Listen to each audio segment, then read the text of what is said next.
Hello, beautiful people, and welcome to another episode of the Mind Behind the Curtain Rant Session. All right, so this rant session is called What We Have Set in Motion. We are rolling with the punches here, people, and as you all can tell by now, we are 100% just wigging it. That's right, our minds are as complex as trying to figure out time travel, right? And then in some cases, everyone's mind is completely different than the rest. I'm not the same person that I was yesterday, and I'm not the same person as my neighbor. So not everyone will be easily controlled or persuaded. See, you can make your mind believe that you live in heaven, or you can make your mind believe that you live in hell. Most of us can agree that in the beginning of this craziness, this whole pandemic, or this whole recession or reset, whatever you want to call it, it felt like we were heading right into the bowels of hell. That's right. We were going to be swallowed by Satan himself and then pissed out of fucking heaven, like hell itself. But when you stop and think and you look back and ask yourself, who was making this world feel like a hint of hell? Well, it wasn't the devil himself. It wasn't AKA Lucifer. It was simply the people that made us fall into fear.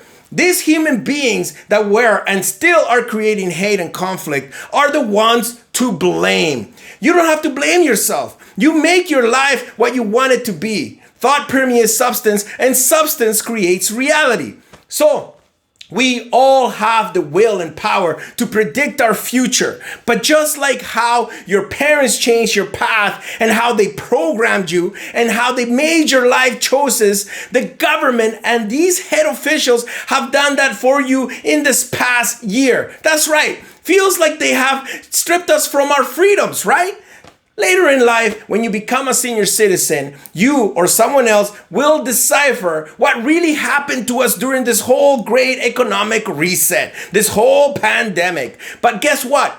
It's gonna be too late. You and I will be worrying about what depends to buy. That's right, yes, adult diapers, the thing of the future, man. Might as well get with it right now because it's gonna take about 50 years from now for us to really understand what was happening. So anyway, here are some of my funny and not so funny fictional, non-fictional predictions that I have conjured up into my thoughts. Now, this might happen in 2025. Maybe not, but these are all things that are set in motion. Exorcisms will make a comeback. The LGBTQ will be labeled as a psychotic syndrome by some deranged health official, okay? Parents will realize that they need to teach their kids financial and human survival skills in order for their kids to survive the next big reset and to make them feel safe. Parents will stop raising entitled little bitches and start to raise more men and women with strong and moral integrities and healthy as fuck. This is Sparta! Black people, or should I say the originators of this planet, okay, African Americans, will be set back 1,000 years due to racism, and everyone will have blamed it on the Black Lives Matter movement. Okay, keep on marching. Police will have learned how to make people become more spastic, even when it's just a simple pull over routine, man. Anxiety on the road will be off the roof, literally off the roof, man. Because people are gonna get so weirded out when cops approach them and ask them, have you been vaccinated? Anyway, spirituality will be in the lying tongues of more and more individuals, and the smell of chapuli will be everywhere. The rise and comeback of the hippies, man. This is what's gonna happen. Anyway, pathological liars will be looked as normal because lately, pathological liars have been looked as normal. Everybody's buying everybody's shit. Anyway, the number of conspiracers will increase by tenfold. There will be more conspiracies than you'll ever imagine. Fear of being intimate with strangers will grow tenfold as well. No one will be folding together anymore, though. There goes the natural feel-good hormone oxytocin. Oxytocin is produced by, hugging somebody or cuddling with somebody. But anyway, okay, people will keep to their own bubbles. I need more bubbles, man. Pass me the soap. Words like your own bubble and social distancing, the movable middle, and many more mentioned throughout this whole COVID-19 pandemic will either be posted as positive human conduct, okay? We will see it as normal, like entering an elevator and having to wear a mask and keeping a distance and only 2 people at a time. This is being used to segregate us. And you know what? It's going to segregate the most unfortunate, the most uncool, the lower class, and a lot of more ethnic people, man. Anyway, Elon Musk will be the first one to make you believe that he's made contact with aliens. The modern nanu. It will dawn on people that waiting on aliens to make contact is like waiting on the second coming of Jesus. Yes, I said it. I'm sorry. I believe in Jesus, but I'm still waiting for him to arrive, just like I'm waiting for aliens to arrive. You got your diehard believers and your atheists that believe in another life form which might save the world and that are smarter than us. Before it dawns on people that the Savior is not coming, the people in power will create another major catastrophic event that will shock the population of the world. And then here comes the prayers for aliens or a three-dimensional figure of Jesus coming from the sky to save us. We can only save ourselves, people. This will be the new slogan. People will ask, what if this is it? We are just on a continuous loop, like a scratched up vinyl record, living thousands of years over and over again in a redundancy, in a monotony, in a monotonous spinning wheel. It's not boring, but it could get boring.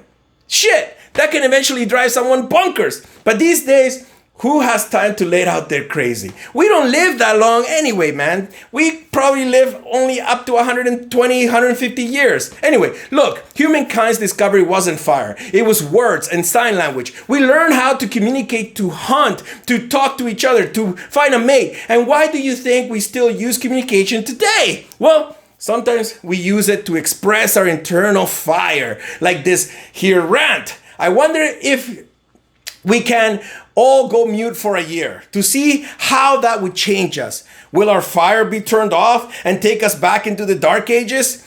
Will our shine be taken away from us? There goes our shine. Well, in 150 years, there will be new forests waiting to be cut, only to be used as resources, but maybe they just want to burn those bushes to clear land or to smoke out the squatters, because in 150 years, people are gonna run to the hills, man, to live off the land. But anyway, when the government clears out forests, it's due to the fact that there's 100 or 1,000 squatters living among the vast range of the mountains and the forest. They want them out of there, man. Here comes Smokey the Bear. We all love the Ewoks, right? All they wanted was to live off the grid and off the land. So, you know what? Maybe there should be an area where we can all go and do that. The truth of land ownership will be made known by those in power and bluntly tell you that you will be executed if you decide to live on that land for free. Oh, shit. That already happened, and it's happening as we speak again, man. Anyway, only the crypto rich and the cyber smart will have their own citadels with their own military guards because they're going to be living off some major Bitcoin investment. Gold is going to be a thing that is not going to be even come close to Bitcoins. Well, anyway, who doesn't want their own military thugs? Guards, right? Okay, so finally, people are going to be able to talk to their loved ones who passed away. Yes, we will be able to communicate with ghosts. Halloween is about to get real, yo! That's right. People are going to be able to download memories, and then you're going to be able to recall those memories. Anyway, listen, we can't tell what the future will bring, but be assured that bringing more negativity into this world will make things worse. We should at least start practicing a sense of balance. Keep it real. Keep it powerfully positive, because what we have set in motion is what will depict our survival. Hope you have taken your meds, and make sure you get out there and enjoy nature, and make sure that you enjoy going and doing your banana walks around people, huh? Now that the smoke has been cleared. Or has it? Stay cool.